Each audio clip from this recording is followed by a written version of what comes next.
உங்கள்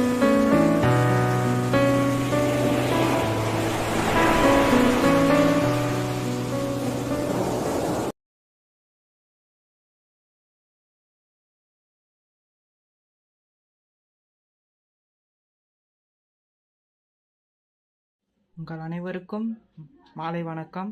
பிதாவாகிய தேவனாலும் ஆண்டவராகிய இயேசு கிறிஸ்துவினாலும் பரிசுத்த ஆவியினாலும் உங்களுக்கு சமாதானம் உண்டாகட்டும். இன்றைய தினத்தில் இன்னொரு வீடியோவில் உங்களை சந்திப்பதில் மிக்க மகிழ்ச்சி. இன்றைய தினத்தில் நம்ம சாத்தானை குறித்து பார்க்க இருக்கிறோம்.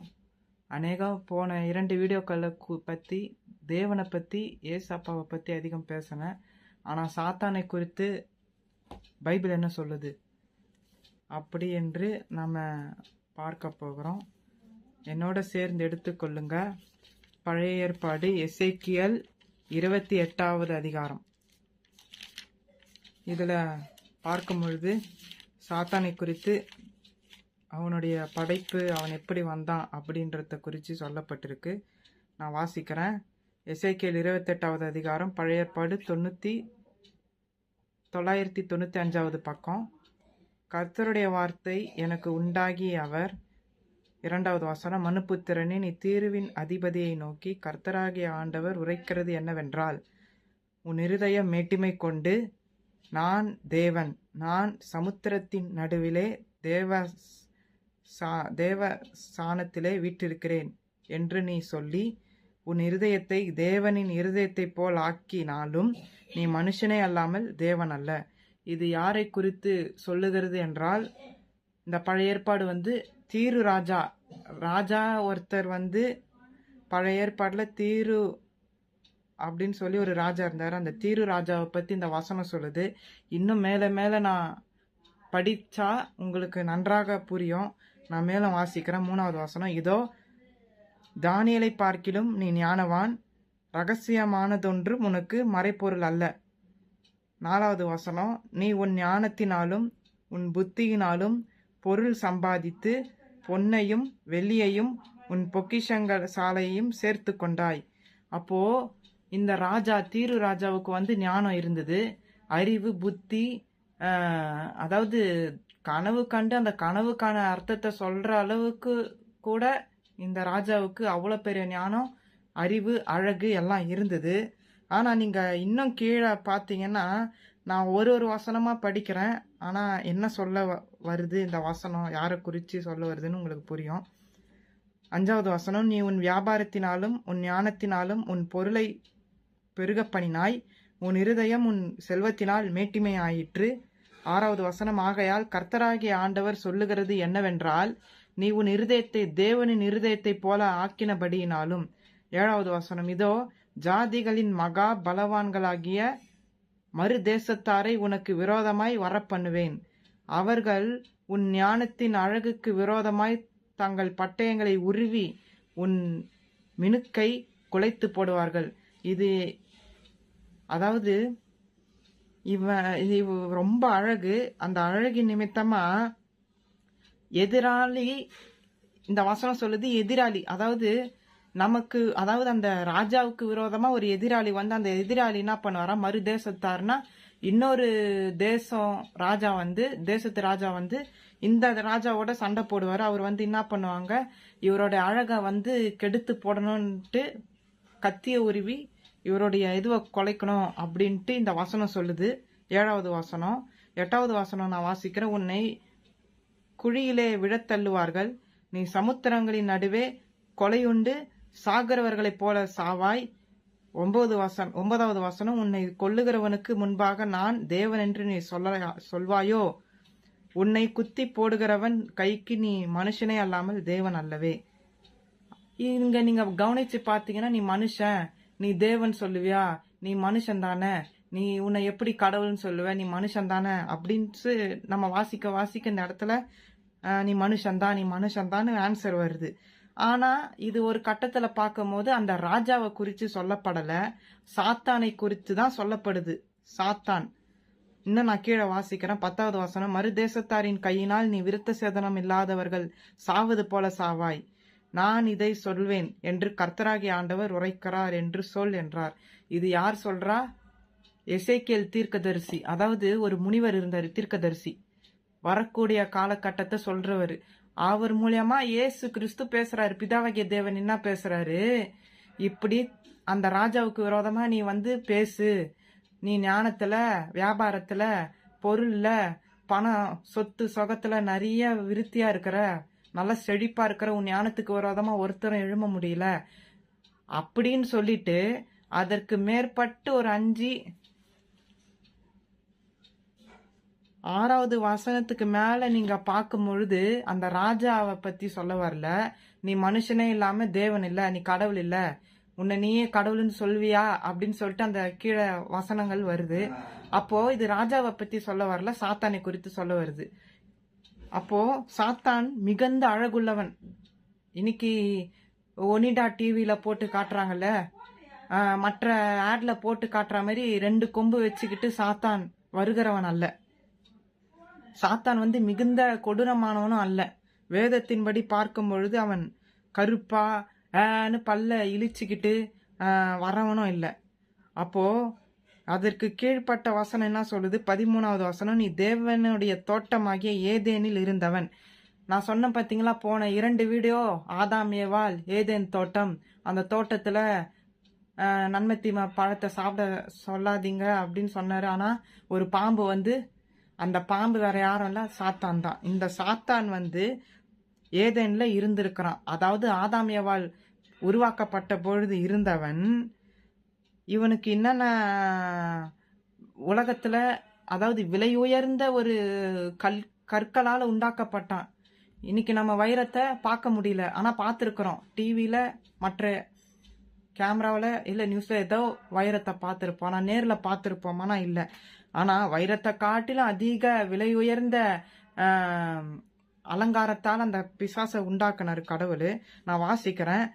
பத்மராகம், புஷ்பராகம், வைரம், படிகப்பச்சை, கோமேதகம், எஸ்பி, இந்திரநீலம், மரகதம், மாணிக்கம் முதலான சகலவித ரத்தினங்களும் பொன்னும் உன்னை மூடிக்கொண்டு இருக்கிறது. இதெல்லாம் என்னன்னா, இந்த எஸ்பி, மாணிக்கம், வைரம், வைடூரியம், படிகப்பச்சை, இந்திரநீலம், இதெல்லாமே நமக்கு இன்னைக்கு தெரிஞ்சதெல்லாம் வெறும் தங்கம், வெள்ளி, வைரம், வைடூரியம், இவ்வளவுதான் இருக்குது. ஆனா அவன் சாத்தான் உருவாக்கப்பட்டப்போ எவ்வளோ காரியம் இருக்கு பாருங்க. பத்மராகம் இருக்கு, புஷ்பராகம் இருக்கு, வைரம், படிகப்பச்சை, கோமேதகம், எஸ்பி, இந்திரநீலம், மரகதம் இருக்கு, மாணிக்கமும் இன்னைக்கு இருக்கு.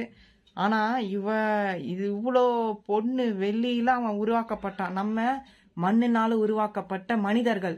ஆனா சாத்தான் வந்து பொன்னாலையும், தங்கத்தாலையும், மரகதத்தாலையும், எஸ்பி, இப்போ படிச்சேன் பாத்தீங்களா, இதுல சொல்லப்பட்ட அப்படியே அவன் அவ்வளோ அழகா செதுக்கப்பட்டு வணையப்பட்டவன், உருவாக்கப்பட்டவன் தான் பிசாசு, சாத்தான். நீ சிருஷ்டிக்கப்பட்ட நாளில் உன் மேலத்தாளங்களும் உன் நாதஸ்வரங்களும் உன்னிடத்தில் ஆயத்தப்பட்டிருந்தது. இந்த பிசாசு உருவாக்கப்பட்டப்போ எப்படின்னா, மோளம் அடிப்பாங்க பார்த்தீங்களா திருமணத்துல, டமக்கு டமக்கு டமக்கு டமக்குன்னு, அந்த மாதிரி சத்தத்தோட உருவானவன் இந்த பிசாசு. மியூசிக்லயே பிறந்தவன், இசையிலேயே பிறந்தவன் சாத்தான். அடுத்த 14வது வசனத்தை வாசிக்கிறேன். நீ காப்பாற்றுவதற்காக அபிஷேகம் பண்ணப்பட்ட கேரு, தேவனுடைய பரிசுத்த பர்வதத்தில் உன்னை வைத்தேன், அக்கினிமயமான கற்களில் நடுவே உலாவினாய். அதாவது இந்த சாத்தான் வந்து காப்பாற்றுவதற்காக, மனுஷங்க கஷ்டப்படக்கூடாது, இவன் வந்து ஒரு தூதன், தேவ தூதன், அதாவது தேவனுக்கு வேலைக்காரன். ஆனா பிதாவாகிய தேவன் என்ன பண்ணாரு? சாத்தான ஒரு உயர்ந்த பொசிஷன்ல வச்சாரு, தலைவன். அதாவது தலைவனுக்கெல்லாம் தலைவன். தேவ தூதர்கள் வந்து மனுஷனை போல இருந்தாலும் அவங்களுக்கு வந்து ரெக்க இருக்கும். அவங்க வந்து பறக்கும் சக்தி உள்ளவர்கள் தேவ தூதர்கள்.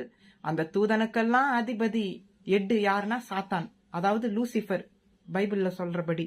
இவன் என்ன பண்ணா, அவனுக்கு எல்லா ரகசியத்தையும் சொல்றாரு. தேவன் யாரு? பிதாவாகிய தேவன், வானத்தையும் பூமியும் படைத்த கர்த்தராகிய இயேசு கிறிஸ்து எல்லாவற்றையும் அவனுக்கு கத்து கொடுத்தாரு. ஞானத்துல, அழகுல அவனை போல வேற யாருமே இல்லை. அப்போ அவன் என்ன பண்ணான்? பெருமை வந்துடுச்சு அந்த அழகால. நான் அழகு, என்னை போல அறிவு யாரு, நான் தான் எல்லாருக்கும் என்னதான். கடைசியில அந்த பெருமை என்ன ஆச்சு? அழகு, அந்த அறிவு, அந்த ஞானம், அவனுடைய திறமை, அவனுடைய அந்த இசையிலே இருந்த அந்த அவன் நல்லா மியூசிக் வாசிப்பான் பிசாசு. அதனால அவன் வந்து அந்த பெருமை, அந்த புகழ், அந்த பெருமை என்ன ஆச்சு? இருமாப்ப வர வச்சுது. அவன் என்ன பண்ணான்? எல்லாரையும் பார்த்தான். தேவதூதர்கள் எல்லாரும் சாதாரணமா இருக்கிறாங்க, நம்ம மட்டும்தான் ஸ்பெஷலா உருவாக்கப்பட்டிருக்கோம். அதனால என்ன பண்ணா, நாளுக்கு நாள் அவனுக்குள்ள அந்த பெருமை வளர்ந்து கடைசியில் அது என்ன ஆச்சு? கடவுள் ஸ்தானத்தையே பிடிக்கணும், அதாவது உருவாக்குனவருடைய ஸ்தானத்தையே பிடிக்கணும்னு விரும்பினான். யாரு உருவாக்குனா? வானத்தையும் பூமியும் படைச்ச கர்த்தராக இயேசு கிறிஸ்து பிதாவாகிய தேவன் சாத்தானை உருவாக்குனாரு. கடைசியில என்ன பண்ணா? என்ன எல்லாரும் வணங்கணும், என்ன வந்து கடவுளா எல்லாரும் வணங்கி என்ன ஆராதிக்கணும் அப்படின்னு சொல்லிட்டு அவன் அந்த இடத்துக்கு ஆசைப்பட்டான். அதுல இருந்து அவனுக்கு என்ன ஆச்சு? ஏசப்பாவை பத்தி, அவருடைய படைப்பை பத்தி, ஏசப்பா வந்து நல்லவர் இல்ல, பிதாவாகிய தேவன் நல்லவர் இல்ல, அவர் ரொம்ப கோவக்காரான ஆளு, அன்பு இல்ல, தெய்வத்துக்கு அன்பு இல்ல, என் பக்கம் வர்றவங்க வாங்க, நீங்க சந்தோஷமா இருக்கலாம், பாவத்திலேயே வாழலாம், சுதந்திரமா இருக்கலாம், 10 கட்டளை 10 கட்டளைன்னு சொல்லி இவர் கொடுத்த அந்த கட்டளை ஒருவனாலையும் கடைப்பிடிக்க முடியாது. இவர் ரொம்ப சட்டதிட்டம் போட்டு அழுத்துறாரு. இப்படிதான் வாழணும், ஒழுக்கமா இருக்கணும், பொய் பேசக்கூடாது, விபச்சாரம் செய்யக்கூடாது, மற்றவங்க பொருளை இச்சிக்க கூடாது, மற்றவங்க யாரோடைய பொருளையும் ஆசைப்படக்கூடாது, மற்றவங்க மனைவிய புருஷனை ஆசைப்படக்கூடாதுன்னு அந்த 10 கட்டளையில இருக்குதுங்க பாத்தீங்களா? அந்த 10 கட்டளையில தான் இன்னைக்கு பரலோகத்துல சட்டமா இருந்தது. இப்போ தமிழ்நாடு கவர்மெண்ட்ல இருக்கிறோம். தமிழ்நாடு கவர்மெண்ட்ல சில சட்ட திட்டங்கள் எப்படி இருந்ததோ அதே மாதிரி பரலோக கவர்மெண்ட்ல நமக்கு சட்ட திட்டங்கள் இருந்தது. மனுஷன் எப்படி இருக்கணும், படைக்க போற மனுஷன் எப்படி வாழணும். அதுக்கு முன்னாடி தேவ தூதர்கள் இருந்தாங்க. அவரை எல்லாரும் சேனைகளின் கர்த்தர் பரிசுத்தர் பரிசுத்தர் பரிசுத்தர்னு தொழுது கொண்டிருந்த அந்த தேவ தூதர்கள் எப்படி வாழணும்னு சொல்லி ஒரு வரமுறை இருந்தது பரலோகத்திலயும். அதுவும் ஒரு கவர்மெண்ட் தான் பரலோகமும். அப்போ இதுல வந்து இந்த பிசாசு என்ன பண்ணா? கலக வேலை பண்ணான். தனக்குன்னு ஒரு பங்கு, அவனுக்குன்னு ஒரு கூட்டத்தை சேர்த்துக்கிட்டு, இவர் இயேசு கிறிஸ்து நல்லவர் இல்ல, அவர் அன்பானவர் இல்ல, அவர் சட்டதிட்டங்கள் போடுறாரு, ஒழுக்கமா வாழுன்னு சொல்றாரு, அதெல்லாம் மனுஷனால முடியாது, தேவ தூதர்களால முடியாது, சந்தோஷமா இருக்கணும், பாவம் செய்யணும் அப்படின்ற அந்த எண்ணத்தை புகுத்தி, அதாவது தன்னை வந்து ஒரு கடவுளை போல காமிச்சுக்கிட்டான் பிசாசு. அதாவது இப்ப நான் ஒரு ரோபோவை உருவாக்குறேன், அந்த ரோபோ கடைசியில நான் தான் சயின்டிஸ்ட் ஆகணும்னு அந்த ரோபோ பேசுச்சுன்னா அது எவ்வளவு பெரிய அநியாயம். அதே அநியாயத்தை தான் இந்த சாத்தான் செஞ்சான்.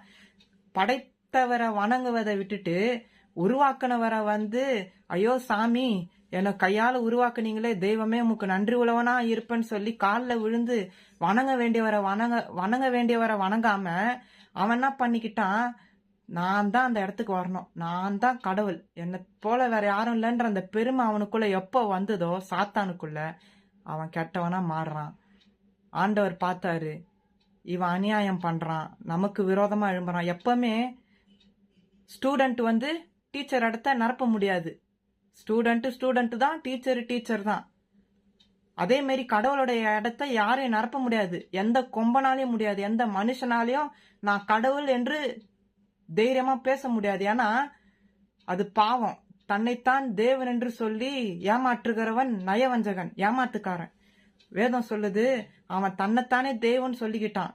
அது மட்டும் இல்ல, தேவனுக்கு எதிரா மாறினான், ஒரு வில்லனை போல மாறிட்டான். இயேசு கிறிஸ்துவுக்கு இப்ப படத்துல ஹீரோன்னு ஒருத்தர் இருந்தா வில்லன் ஒருத்தர் இருப்பார்ல, அத மாதிரி வில்லன் கேரக்டரா அவன் மாறிட்டான். அதுல இருந்துதான் அவன் என்ன ஆனா, மேல இருந்து கீழே விழுறான். பரலோகத்துல இருந்து என்ன பண்ணிட்டாரு ஆண்டவர்? அவனை தள்ளிட்டாரு. அவர் தள்ளல, அவனுடைய கெட்ட புத்தியினால, அவனுடைய சீப்பான புத்தியினால கடவுள் இடத்துக்கு ஆசைப்பட்டவன் என்ன ஆனா, பரலோகத்துல இருக்க முடியல. ஏன்னா அவர் தான் அந்த தகுதிக்கு உரியவர். வானத்தையும் பூமியும் படைச்ச ஆண்டவராகிய இயேசு கிறிஸ்து தான் கடவுள். அவரை தவிர வேற தெய்வமே இல்லைன்றது அது ஆதி காலத்துல இருந்தே இருக்கு. இவன் வந்து இடையில வந்து உருவாக்குனவரை போய் நான் தான் உன்னை உருவாக்கணும்னு சொல்ல முடியாது. ஏன்னா எல்லா மனுஷரையும் உருவாக்குனவர் ஒரே தெய்வம், அந்த தெய்வம் இயேசு கிறிஸ்து. அந்த இயேசு கிறிஸ்துவ போயிட்டு இந்த பிசாசு என்ன பண்றான்? உன் இடத்த நான் பிடிப்பேன், உன்னெல்லாம் யார் யார் வணங்குறாங்களோ அவங்களெல்லாம் என்ன வணங்க வைப்பேன். அவனுடைய பேராசைய பாத்தீங்களா எவ்வளவு ஆசைப்படுறான்னு. அந்த பேராசை பெருநஷ்டம். பழமொழி இருக்குங்கல்ல, பேராசை பெருநஷ்டம். ஒரு கொஞ்சம் போஸ்டிங் ஆசைப்பட்டு இருந்தா கூட பரவாயில்ல, போயும் கடவுளுடைய இடத்த பிடிக்கணும்னு சொல்லி அவன் ஆசைப்பட்டான், விழுந்தான். அப்புறம் பூமிக்கு வந்தான். அந்த டைம்ல தான் ஏதேன் தோட்டம் வந்தது. அப்பதான் புதுசா கடவுள் வந்து என்ன பண்றாரு, ஆதாம் ஏவாளை உருவாக்குறாரு. இதுலதான் சாத்தான் பாம்பு உருவத்துல வந்து விளாடுறான், மனுஷன் வாழ்க்கையில விளாடுறான். இப்போ இந்த சாத்தானை பத்தி நம்ம டீப்பா பார்க்க போறோம். பைபிள் இவன் என்ன தெரியுமா சொல்லுது, திருடந்து. யோவான் 10வது அதிகாரம் 10வது வசனம், இவன் திருடன், திருடுறதுக்கு தான் வருவான், கொலைக்காரன், கொலை பண்றதுக்கு தான் வருவான், அழிக்கிறவன், அழிக்கிறதுக்கு தான் வருவான். இந்த சாத்தானை நம்பி போறவங்க ஒரு நாளும் முன்னேறினதா சரித்திரமே இல்லை. ஏன்னா பைபிள் தெளிவா சொல்லுது, அவன் திருடன், சந்தோஷத்தை திருடுவான், பல குடும்பத்தை சீரழிப்பான். அது மட்டும் இல்ல, சமாதானத்தை கெடுக்கிறவனும் இந்த சாத்தான் தான். கெட்ட புத்திய பாவத்தை செய்ய வைக்கிறது இந்த பிசாசு தான். அதனால்தான் அவனை திருடன், கொலைக்காரன், அயோக்கியன்னு பைபிள் சொல்லுது. ஆனா இயேசு கிறிஸ்து என்ன தெரியுமா சொல்றாரு, அவனுடைய அதிகாரத்தை புடுங்கிறதுக்கு தான் நான் இந்த பூமியில வந்தேன். யாரெல்லாம் இன்னைக்கு கஷ்டம், வேதனை, துன்பம், நெருக்கம்னு சொல்றாங்களோ, அந்த சாத்தானுடைய ஆளுகையிலிருந்து, சாத்தானுடைய ஆட்சியிலிருந்து மீட்டு இயேசு கிறிஸ்து தன் பக்கமா எல்லாரும் இழுத்துக்க தான் இந்த பூமிக்கு வந்தாரு. அதனாலதான் இன்னைக்கு வரைக்கும் இந்த வசனத்தையெல்லாம் ஊழியக்காரங்க பிரசங்கம் பண்றாங்க. காரணம் என்னன்னா, இயேசு கிறிஸ்து உண்மையான தெய்வம், சாத்தான் கெட்டவன். சாத்தான் என்னன்னா எல்லாரையும் ஏமாத்துவான். இதப்பாரு, அதப்பாரு, இப்படி இருக்குது பார், அவ்வளவு அழகா இருக்கு பார், நீ வந்து இப்படி மாறிடலாம் அப்படி மாறிடலாம், தந்திரமா ஏமாற்ற தெரியும். சாத்தான் ஏமாற்றுகிறவன். இயேசு கிறிஸ்து ஒரு நாள் ஏமாத்த மாட்டார். அவர் சொன்னதுதான். ஒருத்தருக்கு இதை செய்வேன்னு அவர் சொன்னார்னா அதை செய்யாம போக மாட்டார். தாமதமாகும், கால தாமதமாகும், ஆனாலும் நிச்சயம் செய்வார். ஆனால் சாத்தான் கைவிடுவான், இயேசு கிறிஸ்து கைவிட மாட்டாரு. சாத்தான் எல்லாத்தையும் கொடுப்பான், பேர் கொடுப்பான், புகழ் கொடுப்பான். அவன் என்னென்ன ஞானமா அவன் இருந்தாலும் அதெல்லாம் கொடுத்து லட்டை காட்டுவான். ஆனா லட்டை காட்டி சாப்பிட விட மாட்டான், லட்டை புடுங்குவான். இயேசு கிறிஸ்து அப்படி இல்ல, நமக்கு லட்டு தருவேன்னு சொன்னவர் லட்டு நிச்சயமா தருவார். அந்த லட்டு பரலோக பிரஜை, பரலோக ராஜ்யம், நித்திய ஜீவன். நம்ம நித்தியமா பரலோகத்துல இருக்க போறோம் அப்படின்ற ஒரு லட்டு, அந்த ஸ்வீட்டு தான் யார், இயேசு கிறிஸ்து. அந்த லட்டை நீங்க பெறுவதற்கு கால தாமதம். ஆனா சாத்தா இந்த பூமியில இருக்கும் போது நான் உங்களுக்கு லட்டு தரேன், கண்ணா லட்டு தின்னு ஆசையான்ற மாதிரி ஒரு லட்டை காட்டுவான், 10 லட்டையும் காட்டி என்ன பண்ணுவான், இழுப்பான். ஆனா கை விட்டுருவான். சாத்தானை நம்பி போற ஒரு மனுஷனும் உயிரோட திரும்பி வந்ததே இல்லை. இயேசு கிறிஸ்துவ நம்பினால் உங்களுக்கு வாழ்வு நிச்சயம். இதோடைய மறு பகுதி கூடிய சீக்கிரமே அடுத்த பகுதியில நம்ம டீப்பா சாத்தானை குறித்து பார்க்கலாம். இந்த சிறிய வீடியோ தொகுப்பின் மூலமாக தேவன் உங்களை ஆசீர்வதிப்பாராக. ஆமீன்.